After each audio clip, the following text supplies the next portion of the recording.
My name is Tyler Pennock, and I'm a poet. This is my reading. A small note, my poems don't have names. Thank you.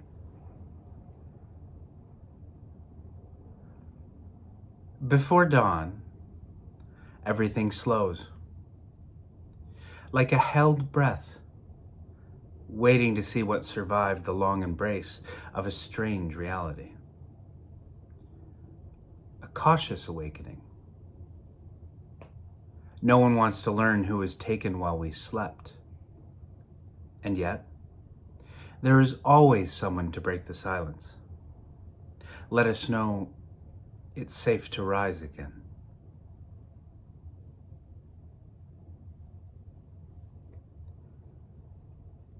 The body is a collection of continuously dying cells, destroying to repair memory held not through physical means, but electrical impulses, moving beyond flesh, like the force of dying suns crushed, a black hole's only trace being the ghost it sends out perpendicular to the stars it killed.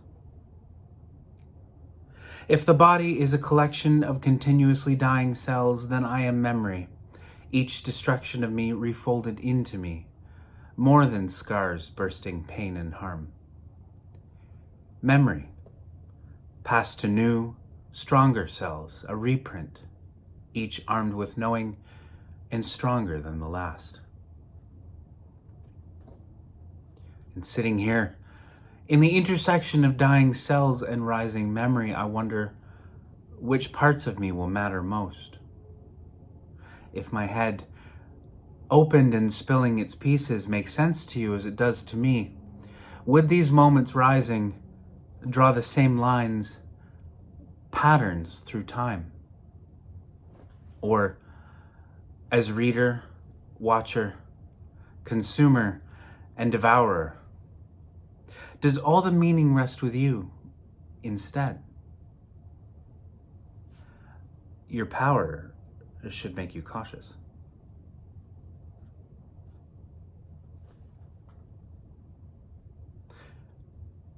I had a friend who would press his hand on the accumulating ice in a freezer repeatedly over months, until his hand claimed its own space in the deep freeze.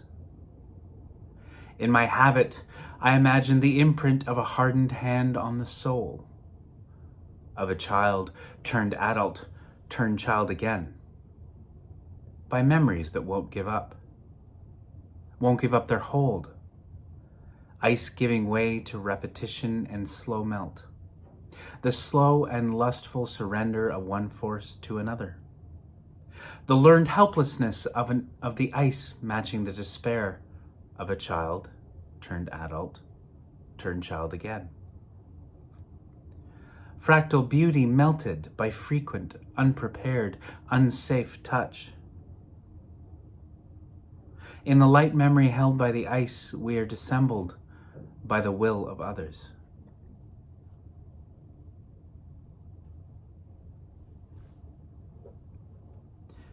And I don't know how to feel, where the hurt lies in all of this, as I stare at a blank book I've stolen for you to remember me by someday. Fearing the distance and time that will pass through us and pass through the memories of us. Yet, I don't want to scratch the paper. I don't want to repeat what you did to let the world in this time.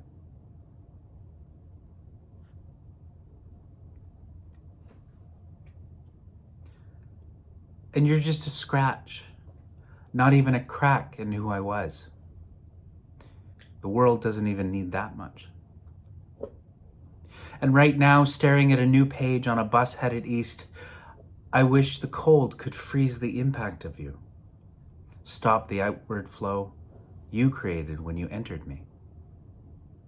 But winter is leaving us.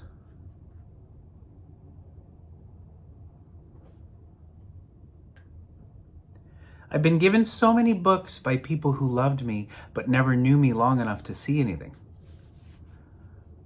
So many empty pages, I feel like I've earned them, each wanting to hold something but never pieces of me. A whiteness so repetitive that I'm scared to mark it. Create features the ink might contain for others to focus on. Being featureless is powerful, especially in memory, because without a mark to focus on, at least they're still searching.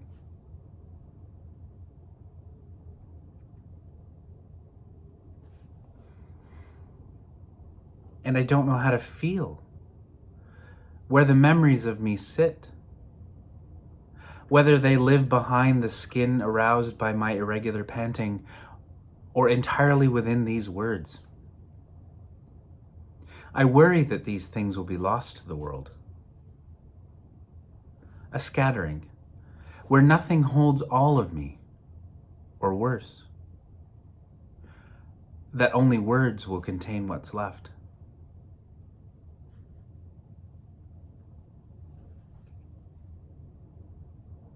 Today, a man tried touching me like he was trying to feel marshmallow through a graham cracker, Reiki or some shit. Searching for an unseen part of me, asking me if I noticed. His fingers were an inch above my stomach, my back on an abandoned observation table that had more flexibility than his want. He was trying to prove something, and I was trying to notice. Can you feel that? How about that? I lied. Anything to end it and get the breakfast that I was promised.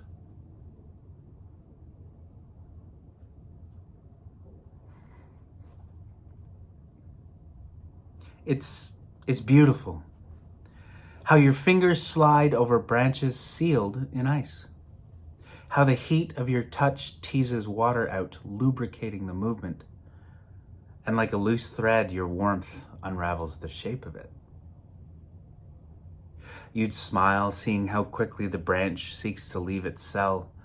The water seeks to escape its own hardness. A relationship forged of unwanted things. The transient nature of winter, and a smoothness the branch couldn't possess otherwise.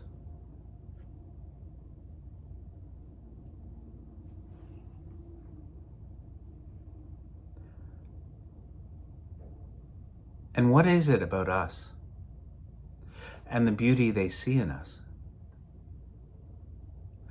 As though there is something deep inside that even we can't see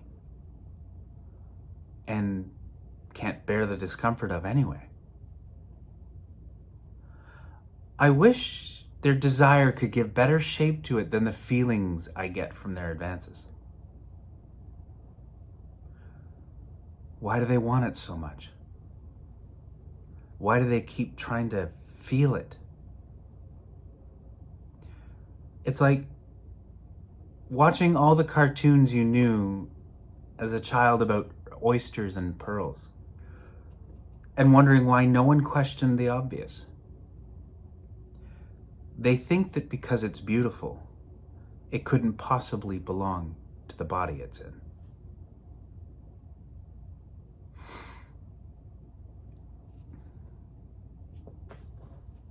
Men. So many of them mistake conversation and friendliness for desire. If I can see past their age to speak with them, then sex is not much further. And they don't see that conversation is my comfort for the work that I do later. If they can see past my body to speak with me, then trust isn't far behind. Perhaps that's why I don't mix the two, conversation and sex. Because at least when there's money involved, we both see the same thing. Though, when I'm fighting to smell anything other than sweat-sweetened cologne, I realize that I almost prefer it when the barrier stands between us and not somewhere inside me.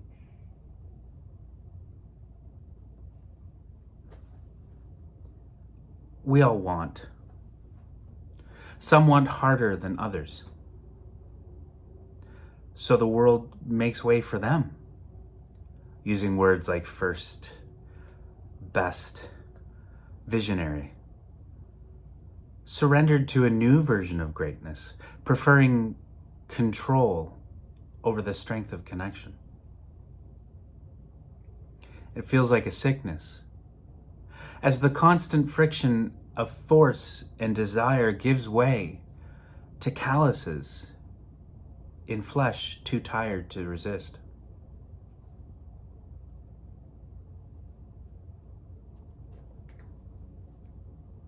I want to ask,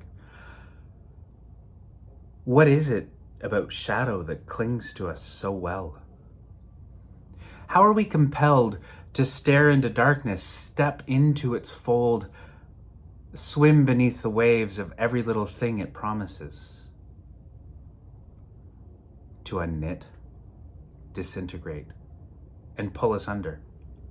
How does the lust for injury and the appeal for destruction sit in the deeper parts of us, I'd ask?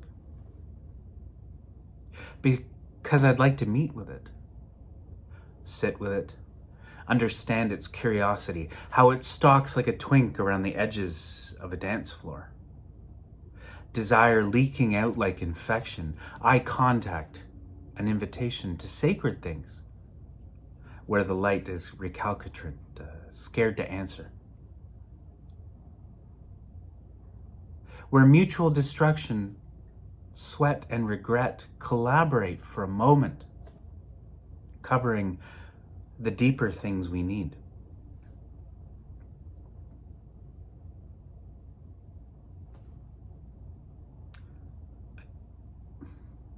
I guess spring comes for all of us.